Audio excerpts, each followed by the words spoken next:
Comme convenu dans la vidéo précédente, voici le schéma. Donc là, nous avons ce qu'on appelle le schéma type d'une centrale de production. Nous avons vu que c'était le schéma d'un projet de plus de 250 kVA, donc c'est une grande centrale. Quand on dit plus de 250, c'est sans limite au fait. Ça peut être 1 giga, 1 méga, ça peut être beaucoup. Donc là, vous avez une centrale solaire, un champ solaire. Donc là, c'est représenté par tout ce qui est là en pointillé. Vous voyez un peu là, on appelle ça, ils ont nommé ça la structure PV. Donc, le champ solaire est représenté ici par ce qu'ils appellent la structure PV. Il est constitué d'un ensemble de sous-champs. Vous voyez un peu, et chaque sous-champ est composé ou constitué de différents strings. Un string, on va dire, c'est un ensemble de panneaux solaires mis en série qui seront raccordés plus tard à un onduleur ou à une boîte de jonction en fonction du dispositif ou des configurations techniques qui sont choisies.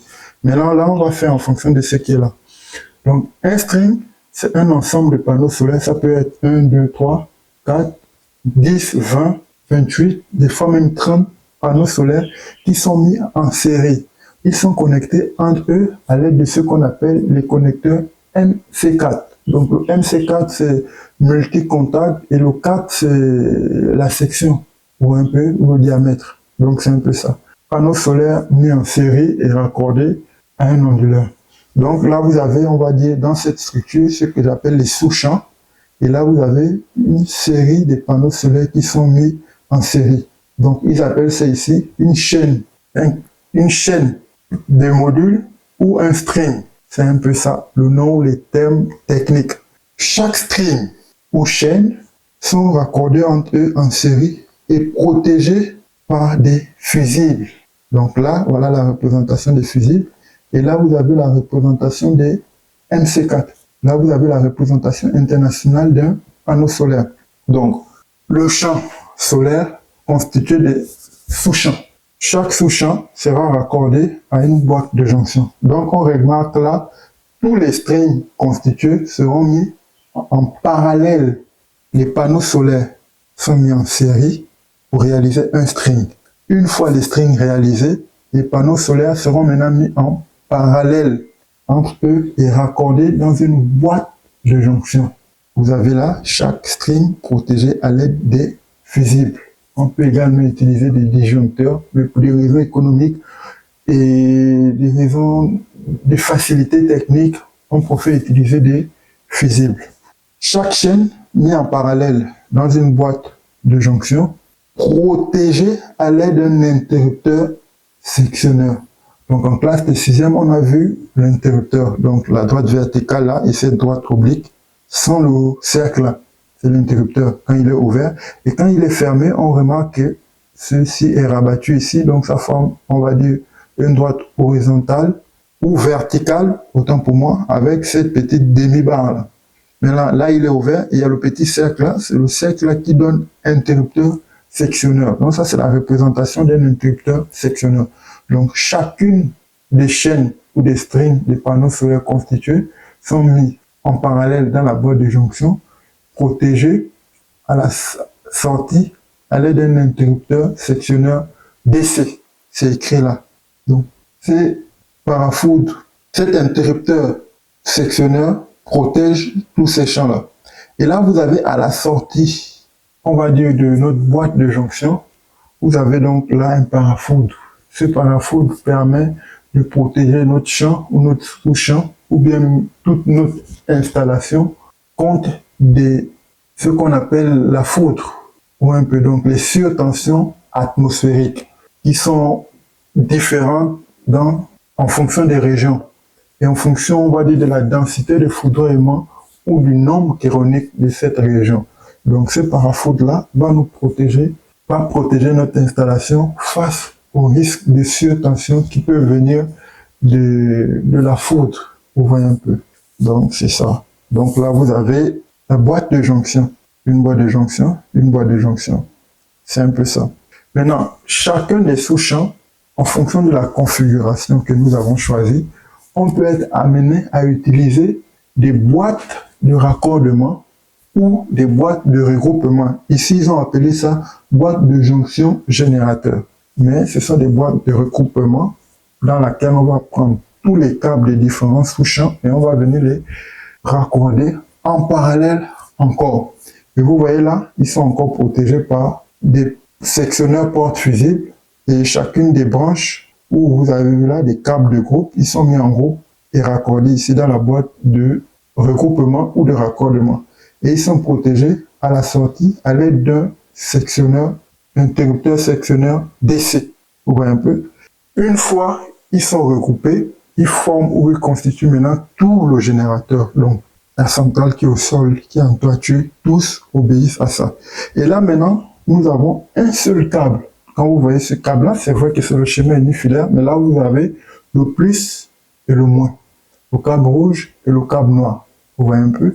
Qui va maintenant passer dans ce qu'on appelle, on va dire, le coffret de protection DC. Avant d'aller à l'onduleur. Ce coffret de protection DC peut être situé dans un local technique.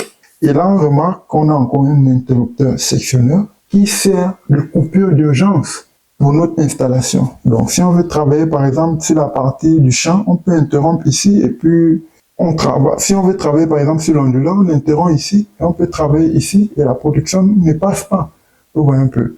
Donc là, vous avez la boîte de jonction, nos coffrets de protection DC, autant pour moi. Et là, vous avez à l'intérieur un interrupteur sectionneur général, cette fois-ci DC, parce que ça, il doit couper plus. Et là, vous avez ce qu'on appelle le parafoot DC. Donc là, on revient encore avec un second parafoot. Premier parafoot qui protège le champ, le deuxième parafoot qui protège l'onduleur, mais au plus près. Vous voyez un peu. Et là, vous avez maintenant là ce qu'on appelle le câble principal. Et là, ce câble principal, avant d'aller à l'onduleur, passe par le coffret DC. Et là, maintenant, il va à l'onduleur. Donc là, vous avez un onduleur avec une seule barre oblique. C'est un onduleur sans transformateur. S'il y avait deux barres, c'est la représentation internationale d'un onduleur avec transformateur. Donc là, on a un onduleur centralisé qui va recevoir toute cette puissance ou toute cette production-là. Ouais, un peu. Et là, vous avez ce qu'on appelle la sortie de notre onduleur. Donc, l'onduleur, à son tour, est protégé à la sortie par un disjoncteur. Ça peut être un disjoncteur différentiel. Et là, si c'est le différentiel, en fonction des, on va dire, des projets d'habitation, si c'est un bâtiment, bon là, comme on a vu que ce sont des projets de grande puissance, donc si c'est par exemple dans une habitation, vous voyez un peu, donc il y aura des dispositifs de protection, mais là, on va faire recours au différentiel. Donc là, on va dire un disjoncteur classique, voilà sa représentation, et tout ça à l'intérieur de ce qu'on appelle le coffret AC. Donc ici, on avait le coffret DC, on a utilisé les parafoot DC. Là, maintenant, à la sortie, donc une fois notre production a été transformée de courant continu à courant alternatif, donc là, maintenant, dans notre coffret, le second coffret, on aura à l'intérieur le disjoncteur qui protège la sortie de notre onduleur. Vous avez les parafoudres AC, cette fois-ci, et là, vous avez ce qu'on appelle un interrupteur sectionneur général. Vous voyez un peu. Donc, et à la fin, on va dire que toute notre production va être acheminée sur le réseau pour être raccordée à l'aide d'un transformateur. Vous voyez un peu. Donc, c'est un peu ça le schéma général. Et une fois la production est là, donc là, c'est parce qu'il s'agit d'une production qui est supérieure à 250 kVA. Donc, il y a aussi d'autres types où vous avez, par exemple, des productions qui sont inférieures à 36 kVA. On appelle des puissances limitées. Et là, vous avez des puissances supérieures à 36 kVA qu'on appelle des puissances surveillées. Donc, en fonction de chacun d'eux, on aura un dispositif qui s'ajoute également.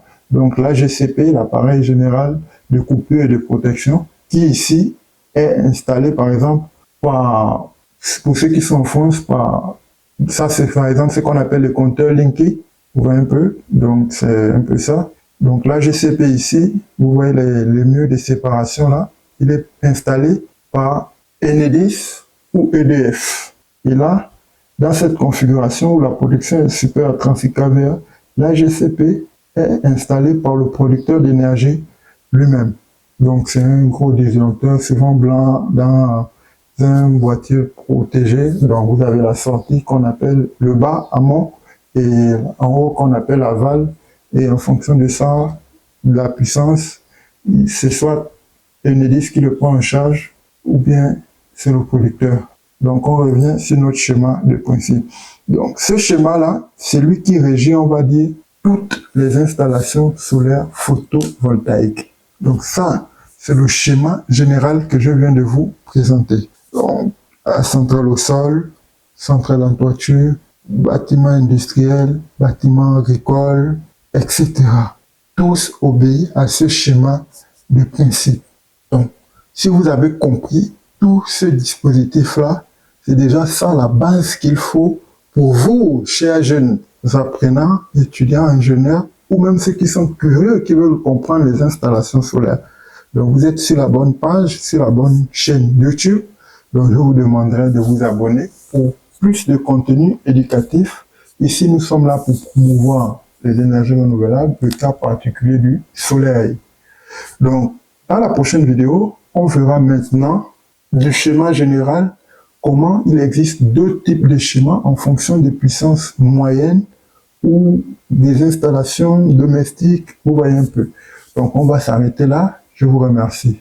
Exotechnologie solaire de l'obscurité à la lumière.